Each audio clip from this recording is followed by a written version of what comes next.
Hello అండి, good morning. ఎలా ఉన్నారు ఫ్రెండ్స్? బాగున్నారా? నేనైతే బాగున్నాను ఫ్రెండ్స్. బ్రేక్ఫాస్ట్ అయిపోయిందా? నేనైతే ఈరోజు చికెన్ గారెలు చేస్తున్నాను ఫ్రెండ్స్. తోటకూర గారెలు చేస్తున్నాను. కేజీ అయితే చికెన్ తీసుకున్నాం. అది క్లీన్ చేసుకొని కొంచెం పుదీనా వేసుకున్నా, కొద్దిగా కళ్ళుప్పు. నేనైతే లాంగ్ వీడియో కూడా పెడతాను ఫ్రెండ్స్. కొంచెం అయితే పసుపు, కొంచెం అల్లం, కొంచెం వెల్లుల్లి, కొంచెం పచ్చిమిర్చి వేసుకొని ఫస్ట్ ఇది కుక్కర్లో ఉడకబెట్టుకుందాం. కొంచెం కారం కూడా వేసుకుందాం. ఇదైతే గారెల పిండి, కొంచెం అల్లం పచ్చిమిర్చి పేస్టు, జీలకర్ర, కొంచెం ఉల్లిపాయలు, సాల్ట్, కొంచెం పుదీనా.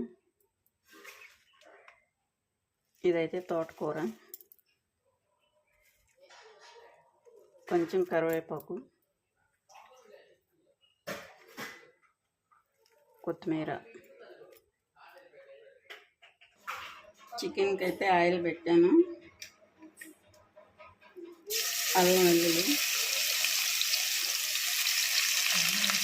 కొంచెం అయితే పచ్చిమిర్చి, కొంచెం పుదీనా, కొంచెం కరివేపాకు వేసుకున్నాం. చికెన్ అయితే ఇలా ఉడికింది. కొంచెం పసుపు వేసుకున్నాం. ఆల్రెడీ చికెన్లో వేసాను. కొంచెం సాల్ట్ కూడా వేసుకున్నాం. ఇప్పుడైతే ఉల్లిపాయ టమాటా కూడా వేసేసుకున్నాం.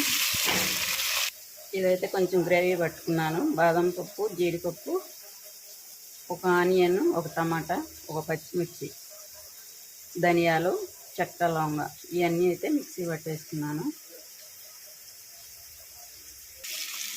ఇప్పుడు ఈ గ్రేవీ కూడా వేసేసుకున్నాం. ఇందులో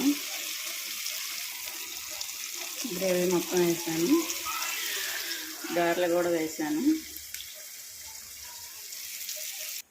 ఇప్పుడైతే గారెలు వేసుకుంటున్నాను. తోటకూర గారెలు.